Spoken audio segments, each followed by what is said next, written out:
Hi friends, welcome to my channel. நாம் இன்றைக்கி பாண்டியன் ஸ்டோர்ஸில் இன்றைய எபிசோடை பார்க்கலாம். ராத்திரி ராஜு வெளியே உட்காந்து போலீஸ் எக்ஸாமுக்கு போகிறத பற்றி யோசிச்சுக்கிட்டே இருக்கும்போது கதிர் வந்துடுறாரு. என்ன முடிவு பண்ணியிருக்கேன்னு கேட்க, வீட்டில் என்ன சொல்லுவாங்களான்னு தான் பயமாக இருக்குன்னு சொல்கிறாங்க. அதை பற்றியெல்லாம் கவலைப்படாத, எல்லாத்தையும் நான் பார்த்துக்கிறேன்னு சொல்கிறாரு.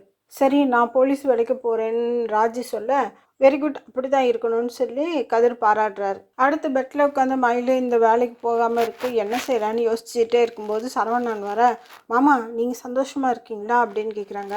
ஆமான்னு சரவணன் சொல்ல, நான் சந்தோஷமாகவே இல்லை மாமா அப்படின்னு மயில் சொல்கிறாங்க. ஏன் மயில் அப்படின்னு கேட்க, உங்களுக்கு சாப்பாடு கொண்டு வராமல் உங்களை பார்த்துக்காம நான் சந்தோஷமாகவே இல்லை தெரியுமா, நான் வேணா வேலையை விட்டுடுவா அப்படின்னு மயில் கேட்குறாங்க. போ மயில், நானே நல்ல மூடில் வந்தேன், நீ வேற வேலையை விடுன்னு சொல்கிறியே, அதெல்லாம் வேண்டாம், நீ வேலைக்கு போ அப்படின்னு சொல்லிட்டு சரவணன் சொல்லிடுறாரு.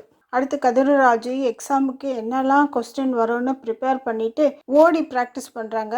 இந்த டைமில் பாண்டி அங்கே வந்து பார்த்துட்டு வீட்டில் வந்து கடுப்பாக உட்காந்துருக்கும்போது கிரவுண்டில் இருந்து கதிரும் ராஜும் வந்துடுறாங்க. எங்கே போனீங்கன்னு கேட்குறாரு பாண்டியன். கிரவுண்டுக்கு போனோன்னு கதிர் சொல்ல, நான் தான் சொன்னேன்ல, ஓடுறது குதிக்கிறது கிரவுண்டுக்கு போகிறதெல்லாம் கூடாதுன்னு, அப்புறம் ஏன் போனீங்கன்னு கேட்குறாரு.